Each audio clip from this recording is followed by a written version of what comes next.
Hi everyone, I'm Amy. I'm a manifestation coach and a relationship mentor, and this channel's all about merging spirituality and psychology so you can manifest a secure, happy relationship. And in today's video, I'm going to talk about whether self-love is required to manifest. So if you like this content, please consider subscribing to this channel and leaving this video a like so that other people have access to it. But let's dive into this topic of self-love. We see it everywhere in the manifestation community, and as somebody who was especially resistant to self-love, I'm here to tell you what my experience has been and what my personal thoughts and beliefs are on whether self-love is a requirement in order to manifest a relationship specifically. And as I said, I was very, very resistant to self-love. I didn't think I needed it. All I did was persist in the assumption and what I want would magically happen. I didn't need to change anything about me. I just needed to believe that this thing was going to happen. This thing was going to fall out of the sky like a magic wand. It would just appear at my door. And I did not want to do self-love at all. And throughout my journey over the last, say, 5 years, my conclusion to self-love is that yes, you can manifest without it. Can you keep the stuff that you manifest is a different story depending on what your limiting beliefs are, or what your experience of that thing is, what your trauma is, what your ego is telling you. And to me, self-love wasn't about affirming all the time that I was loved and I was wanted and I was secure. That is one part of it. But the issue that I'd come across was I'd got a lot of trauma around abandonment. I got a lot of trauma around being left and not being good enough and not worthy enough. And no matter how many affirmations I tried doing, that did not change. And the reason for that was because I was never actually becoming the version of myself that already was these things.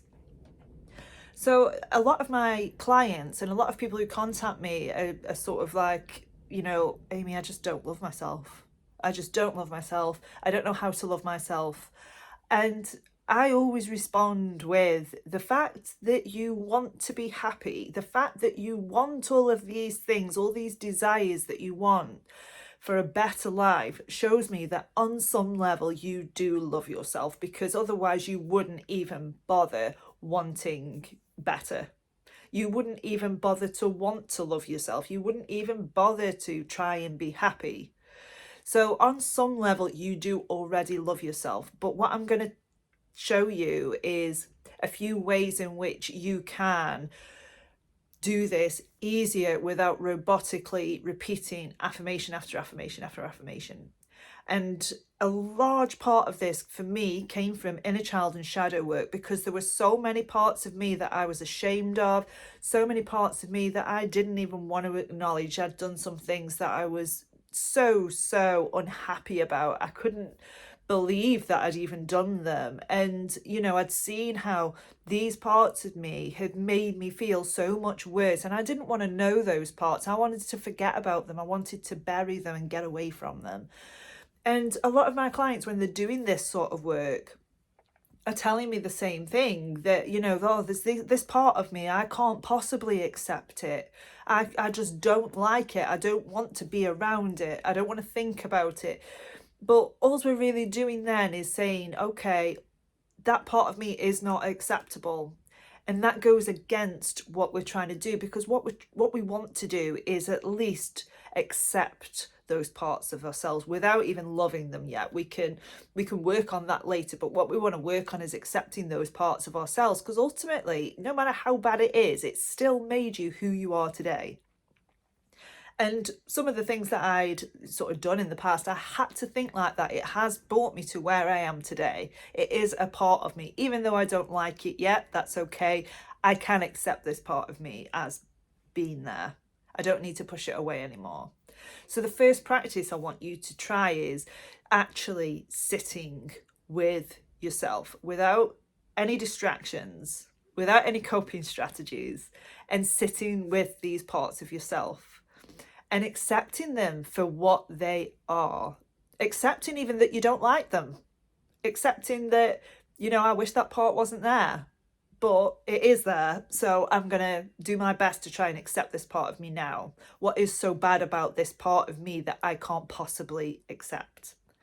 So that is the starting point of where you're going to be with your self-love. So say, for example, you grew up in a really critical environment. Say your parents criticized you, made you feel like you weren't good enough. So you've got this part of you that no matter what you do, it doesn't meet your standard. It means that you're never going to be good enough. So if I was sitting with that part of me, for example, I would accept that it was there. I would accept I don't feel good enough. And here's why I don't feel good enough. Here's what I am. Here's what I do that means that I'm not good enough. And actually sit with it. Now, what we don't want to do is sort of sit with it and then sort of, right, I've had enough of it now, go away. We don't want to think, well, I want to love this part of me so that it goes away. That's not what we're doing here. We are actually truthfully accepting and forgiving that part of us, because that is what a person who loved themselves would do. So if you have that part of you that will never be good enough, accept that it's there and hear what that part of you has to say. Here's why you're not good enough. Here's what I think about my future. Here's why I think I'm never going to achieve what I want to achieve. And relax, let it be there. It's okay. It's not going to stop anything. But what I want you to practice saying to yourself in these moments is, even though I feel like I'm not good enough, I'm going to love myself anyway. And we do that because it feels vulnerable. It feels the most vulnerable thing to do, that in your darkest moments, showing that love to yourself is something that's going to be, it's so healing for you and so fulfilling for you to actually acknowledge that even though this part of me that I've been running from is here, I'm going to choose to love myself anyway. And it is so powerful. And a lot of my clients who practice this sometimes are saying, yes, but I am sitting with myself, I am loving myself, but I just don't want to sit with this part of me anymore. And that's the thing, that's what's stopping you from loving yourself, because you don't want to sit with this part anymore. And if it's still there, and if it's still popping up, sit with it more, sit with it until it stops. And it's not going to take a long time. It's not going to ruin your manifestation. Just sitting with yourself and hearing yourself is not going to make your manifestation run away. It's not going to delay anything. In fact, resisting this part of yourself is going to delay stuff, because this part of you that's not good enough is manifesting. It's manifesting in the absence of your desires. It's manifesting in attracting situations that aren't desirable. So it serves you to sit with this part and let it be there and not resist it, because then the outside will mirror that. The outside will mirror your non-resistance. It'll mirror you not ignoring it anymore. So it'll stop showing up, because the reason why these things continue to show up time after time after time is because you're pushing it away. You're resisting it. You're giving it more energy by resisting it than just relaxing and letting it be there and letting it pass. The second thing I notice a lot in self-love practice, and this I did this a lot myself, was not noticing that critical voice that shows up for self-doubt and criticism. And I would get involved in this voice every single time. Every single time it came up, it would trip me up. I would go right back into, oh, I'm not worthy of this, or I don't deserve it, I'm not good enough. I would go all into that, instead of being able to catch that whilst it was happening and actually identifying where it was coming from and really sitting with that. And the way that I managed to tackle this was by understanding that this was not my voice.